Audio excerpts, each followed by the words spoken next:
So I just read through this manga and I had to make a video about it. And this is going to not really be a review, and it's not really going to spoil anything. I'm going to try my best not to spoil anything. But I have to talk about this series. And that is Orange. I have heard of this anime before. It was well received, and I've heard the manga that people really enjoyed it. But they finally came out with Boxset, and I got a pretty okay deal. And I wanted to check it out. And I went in completely blind. And I honestly think that was for the best.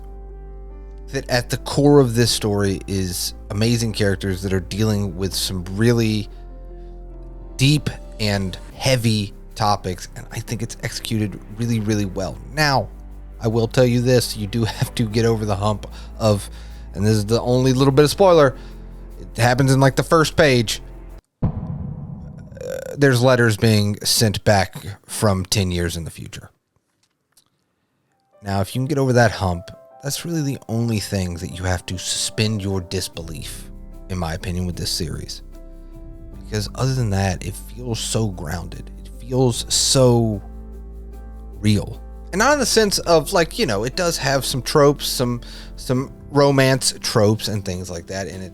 What felt so real to me is the characterization of depression and the characterization of dark thoughts of wanting to end it all.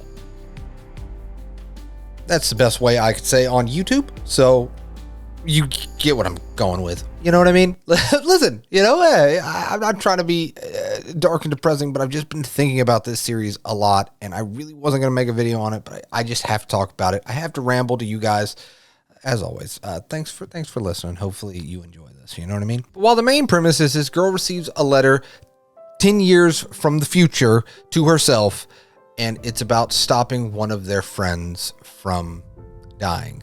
And obviously she doesn't want to believe it at first, but soon she realizes that stuff that's being told in these letters is actually coming true. Does that mean that this horrible tragedy will also happen? And through that, you learn about this group of friends and all of these people that inhabit this group, and you come to really, really like them.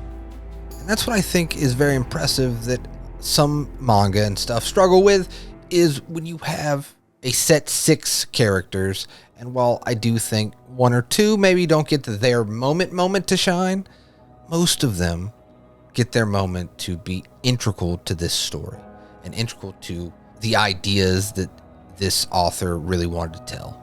And I think what it does beautifully is showing what actual depression and dark thoughts are, because none of these characters would have realized that he was thinking about ending it all if they didn't have this letter, because it does a great job in showing him smiling, showing him laughing, showing him day to day, and you think nothing is wrong. And then he'll have an inner monologue about not wanting to be a burden, or an inner monologue about never forgiving himself from a tragic thing that happened to him, even though maybe he didn't have any control over it. And also this idea that it poses of kind of what friendship means. And obviously, you know, we read a lot of manga, you know the power of friendship, right? But I will say one character, you know, and maybe this is a little spoilery, but like Suwa. He has such a character arc. He has such an incredible story of his own. Of kind of, I'm not going to say much. I really want to spoil it. Did you see that? Man. All right. Talk about this without spoiling it. You got it. We're doing it. It's happening. Okay, here we go. His character arc of him coming to terms with what his future might be. And I just really loved it, how he could have easily been the jock character, the jock stereotype that we have seen in media forever. But instead, this author took him in such a left turn that it makes him really stand apart from those stereotype characters that we have seen so many times over. Even if we hang out with our friends all the time, constantly, you kind of never know what's going on with them. You never know what they're going through. And that idea that, you know, if you've ever been depressed or been incredibly sad about something or really going through it and trying to work it out yourself, you don't want to burden others with your problems, right? You're like, they don't need to know this. And it's not because, no, I don't want to tell them. It's you don't want to put your own stuff on others. They don't deserve that. That's what you think of. I guess I can only speak for myself.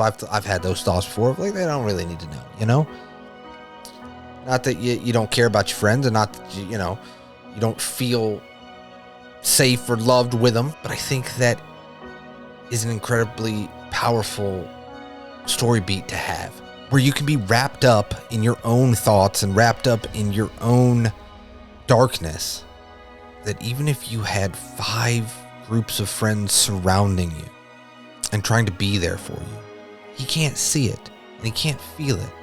And he honestly thinks, and this is just great writing, he honestly thinks to himself that they would be better without me. They don't need me. They'll be happy without me. You know what I mean? And all of them are thinking, so much so that they send letters from the future 10 years in the past to save their friend. And he is just so in his head that they don't need me. I'm a burden. They can have such an amazing life with me not being here. And I think that's what really nailed it home for me, is I think sometimes we can fall into this abyss, this dark, dark abyss, where we think that we don't mean anything, or those voices in your head, right? Those voices are like, it's fine. No one's gonna care. No one this, no one that. That we're so blinded that we can't see that the people that care about us are trying their best to show us. But we have like these blinders on. We can't see it. And I've just never read a story that I think portrays that kind of thing so well. So much so that I'll be honest, I'm not the biggest, we're in high school thing. Now, I know Silver Spoon. Yeah, okay, I love Silver Spoon. I've said that before. It's still great. So yes, I have read and enjoyed high school stuff before, but it's not something that I'm really drawn to immediately. But I think that it's one of those stories that when you put it down, it stays with you. And especially, I think it was genius to set up this inciting incident with these letters, that it makes it a page turner. It almost makes it seem like a suspense thriller story. Are they going to be able to get through to their friend? Are they able to save them? So instead of just dealing with this story beat of depression and darkness and thinking, it's over with, the author put this thing there, and it made it such a page turner for me. I could not put it down. I devoured it.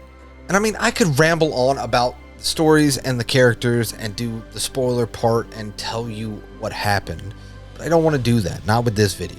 I really just wanted to make this video. I know it's very weird. It's not even a review. It's just me being like, whoa, I read this and I think it's amazing. But just in case you're like the one person that has never heard of Orange, or maybe you have heard of it and you kind of just said, not for me. I can just speak for myself, and you can, if you watch any of my videos, maybe like recommendations or whatever that I've done before. I think this is one of the most grounded stories of a young person dealing with their depression and dealing with the dark abyss that they surround themselves with. And this idea of, how can I help a friend that maybe doesn't want to be helped? And what does it mean to be a good friend or to be there for someone? Because it's very easy, man. I think it's very easy to be there for a friend when they tell you something is wrong. When they tell you, hey, I'm going through this thing.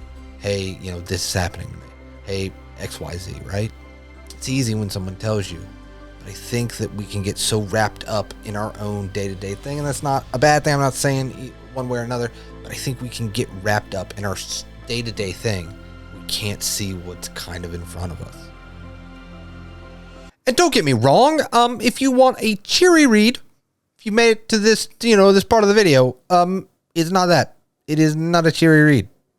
Listen, don't read, if you want something to pick you up, man, I'm really looking for a manga to pick me up. This is not it. I'm sorry to break it to you. Nope. Avoid it. I think it will definitely hit you in the emotions. I think it has to because of how well executed it is. But if you are in the mood for a drama, if you are in the mood for a heavily character-driven story, I highly recommend this series, Orange. Like I said, I think you should go in as blind as possible. You have made it to the end of this video. Hopefully, I've done a great... This is a different one. Hopefully, I've done a great job in spoiler-free, getting you intrigued into this series. This is something new that I'm trying, of just like, how do I talk about series that I'm reading where I don't want to spoil it for you guys that are kind enough to like watch my stuff. Hopefully I did okay. Hopefully you enjoyed this video. I hope. And if you did, I really appreciate it. But as always, and especially at the end of it, talking about a story like this, I hope if you're having a bad day, it gets better. If you're having a good day, it becomes fantastic. I'll see you next time.